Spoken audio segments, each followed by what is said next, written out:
Part 1. You will hear a woman called Jan phoning a man about their local conservation group. Hello? Oh, hello. My name's Jan. Are you the right person to talk to about the Buckworth Conservation Group? Yes, I'm Peter. I'm the secretary. Good. I've just moved to this area and I'm interested in getting involved. I was in a similar group where I used to live. Could you tell me something about your activities, please? Of course. Well, we have a mixture of regular activities and special events. One of the regular ones is trying to keep the beach free of litter. A few of us spend a couple of hours a month on it, and it's awful how much there is to clear. I wish people would be more responsible and take it home with them. I totally agree. I'd be happy to help with that. Is it okay to take dogs? I'm afraid not, as they're banned from the beach itself. You can take them along the cliffs, though, and children are welcome. Right. We also manage a nature reserve, and there's a lot to do there all year round. For example, because it's a popular place to visit, we spend a lot of time looking after the paths and making sure they're in good condition for walking. I could certainly help with that. Good. And we have a programme of creating new habitats there. We've just finished making and installing nesting boxes for birds to use, and next we're going to work on encouraging insects. They're important for the biodiversity of the reserve. They certainly are. Oh, and we're also running a project to identify the different species of butterflies that visit the reserve. You might be interested in taking part in that. Sure. I was involved in something similar where I used to live, counting all the species of moths. I'd enjoy that. Another job we're doing at the reserve is replacing the wall on the southern side, between the parking area and our woodshed. It was badly damaged in a storm last month. Okay. Then, as I said, we have a programme of events as well, both at the weekend and during the week. Right. I presume you have guided walks. I'd like to get to know the local countryside as I'm new to the area. Yes, we do. The next walk is to Ruston Island a week on Saturday. We'll be meeting in the car park at Dunsmore Beach at low tide. That's when the sands are dry enough for us to walk to the island without getting wet. Sounds good. The island's a great place to explore. It's quite small and it's got a range of habitats. It's also an ideal location for seeing seals just off the coast or even on the beach. Okay. And is there anything we should bring? Like a picnic, for instance? Yes, do bring one, as it's a full-day walk. And of course, it'll be wet walking across and back, so make sure your boots are waterproof. I must buy a new pair. There's a hole in one of my current ones. Well, I'd definitely like to come on the walk. Great. Then later this month, we're having a one-day woodwork session in Hopton Wood. I've never tried that before. Is it okay for beginners to take part? Definitely. There'll be a couple of experts leading the session, and we keep the number of participants down, so you'll get as much help as you need. Excellent. I'd love to be able to make chairs. That's probably too ambitious for one day. You'll be starting with wooden spoons, and of course learning how to use the tools. And anything you make is yours to take home with you. That sounds like fun. When is it? It's on the 17th from 10 a.m. until 3. There's a charge of £35, including lunch, or £40 if you want to camp in the wood. I should think I'll come home the same day. Well, I'd certainly like to join the group.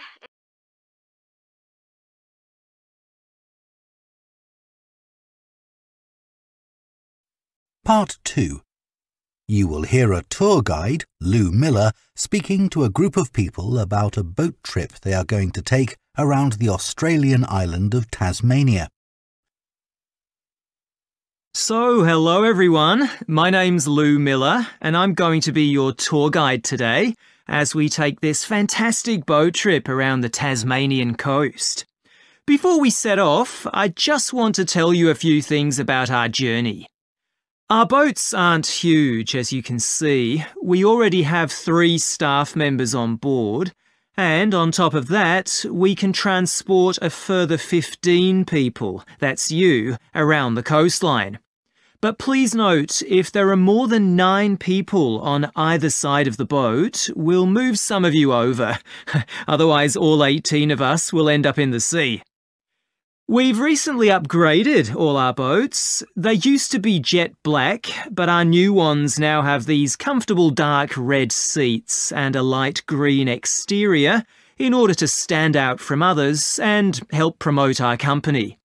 This gives our boats a rather unique appearance, don't you think?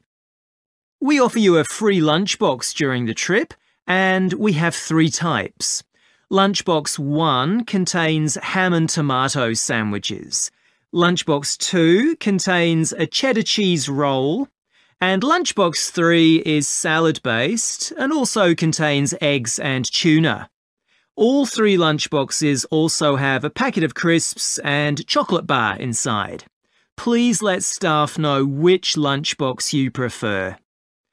I'm sure I don't have to ask you not to throw anything into the sea.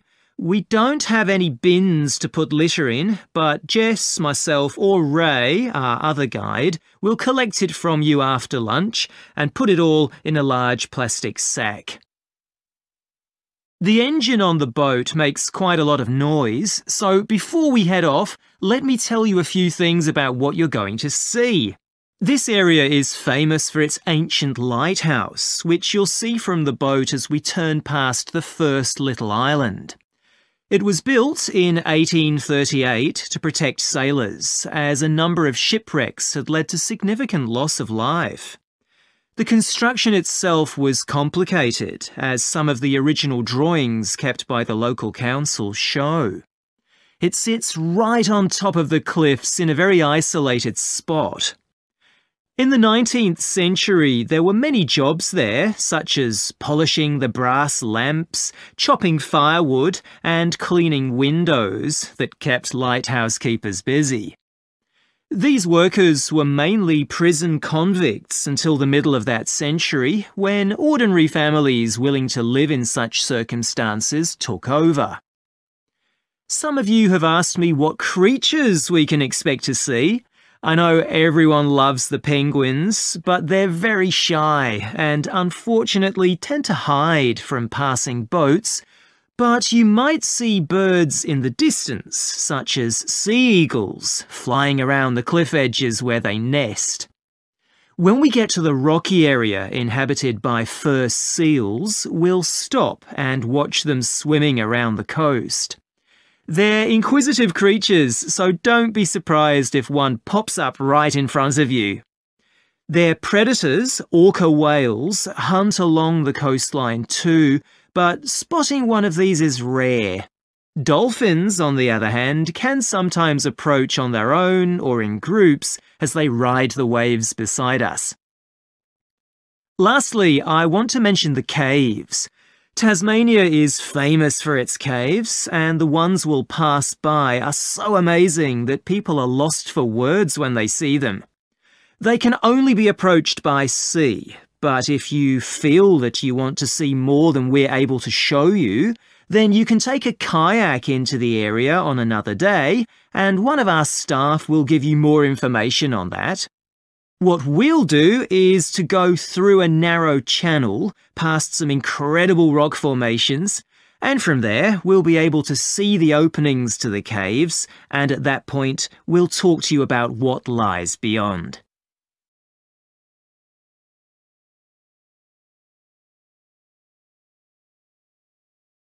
Part 3.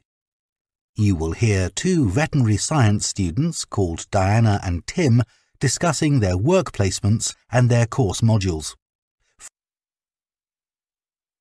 So, Tim, we have to do a short summary of our work experience on a farm. Right. My farm was great, but arranging the work experience was hard. One problem was it was miles away and I don't drive. And also, I'd really wanted a placement for a month, but I could only get one for 2 weeks. I was lucky. The farmer let me stay on the farm, so I didn't have to travel. But finding the right sort of farm to apply to wasn't easy. No, they don't seem to have websites, do they? I found mine through a friend of my mother's, but it wasn't easy. No. My farm was mostly livestock, especially sheep. I really enjoyed helping out with them. I was up most of one night helping a sheep deliver a lamb. On your own? No, the farmer was there, and he told me what to do. It wasn't a straightforward birth, but I managed.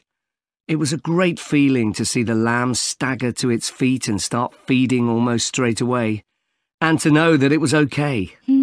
Then another time, a lamb had broken its leg, and they got the vet in to set it, and he talked me through what he was doing. That was really useful. Yes, my farm had sheep too. The farm was in a valley and they had a lowland breed called Suffolks, although the farmer said they'd had other breeds in the past. So were they bred for their meat? Mostly, yes. They're quite big and solid. My farm was up in the hills, and they had a different breed of sheep. They were Cheviots. Oh, I heard their wool's really sought after. Yes, it's very hard wearing, and they use it for carpets. Right. I was interested in the amount of supplements they add to animals' feed nowadays. Like, even the chickens got extra vitamins and electrolytes in their feed. Yes, I found that too.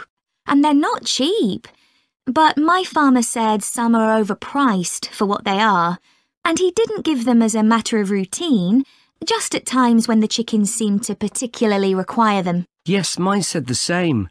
He said certain breeds of chickens might need more supplements than the others, but the cheap and expensive ones are all basically the same. So, did your farm have any other livestock, Diana? Yes, dairy cows. Oh, I made a really embarrassing mistake when I was working in the milk shed. Some cows had been treated with antibiotics, so their milk wasn't suitable for human consumption, and it had to be put in a separate container.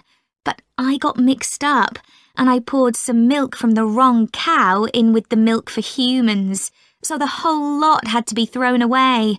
The farmer wasn't too happy with me. I asked my farmer how much he depended on the vet to deal with health problems. I'd read reports that the livestock's health is being affected as farmers are under pressure to increase production. Well, he didn't agree with that, but he said that actually some of the stuff the vets do, like minor operations, he'd be quite capable of doing himself. Yeah, my farmer said the same, but he reckons vet skills are still needed.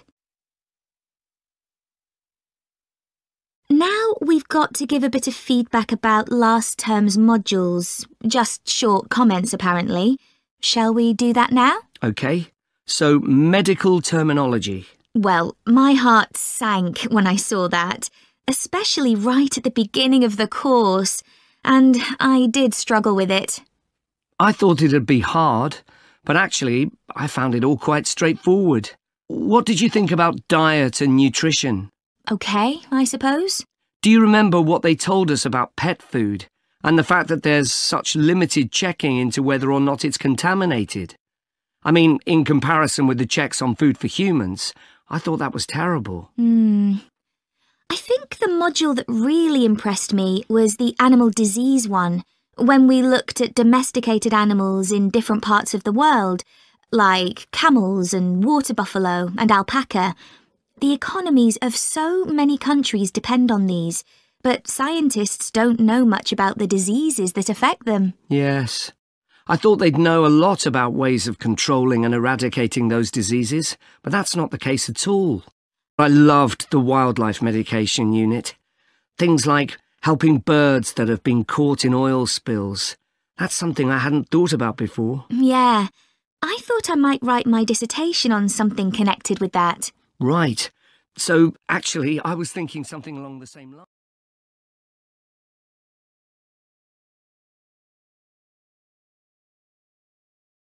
Part 4.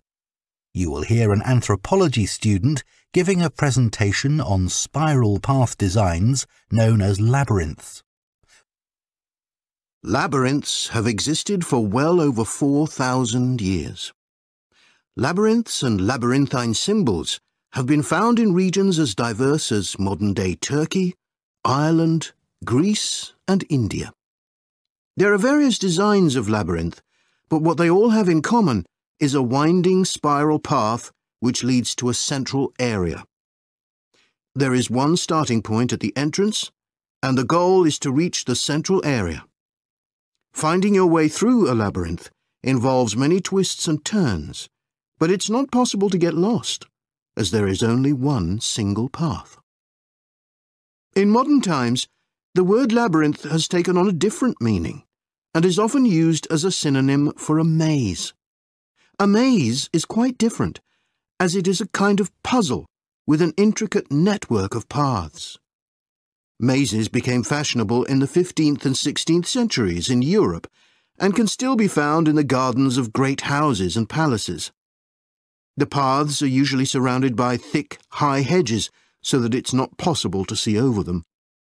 Entering a maze usually involves getting lost a few times before using logic to work out the pattern and find your way to the centre and then out again. There are lots of dead ends and paths which lead you back to where you started. The word maze is believed to come from a Scandinavian word for a state of confusion. This is where the word amazing comes from. Labyrinths, on the other hand, have a very different function. Although people now often refer to things they find complicated as labyrinths, this is not how they were seen in the past. The winding spiral of the labyrinth has been used for centuries as a metaphor for life's journey. It served as a spiritual reminder that there is purpose and meaning to our lives, and helped to give people a sense of direction. Labyrinths are thought to encourage a feeling of calm, and have been used as a meditation and prayer tool in many cultures over many centuries. The earliest examples of the labyrinth spiral pattern have been found carved into stone, from Sardinia to Scandinavia, from Arizona to India to Africa. In Europe, these spiral carvings date from the late Bronze Age. The Native American Pima tribe wove baskets with a circular labyrinth design that depicted their own cosmology. In ancient Greece, the labyrinth spiral was used on coins around 4,000 years ago. Labyrinths made of mosaics were commonly found in bathhouses, villas and tombs throughout the Roman Empire. In northern Europe, there were actual physical labyrinths designed for walking on. These were cut into the turf or grass, usually in a circular pattern. The origin of these walking labyrinths remains unclear, but they were probably used for fertility rites, which may date back thousands of years. 11 examples of turf labyrinths survive today, including the largest one at Saffron Walden, England, which used to have a large tree in the middle of it.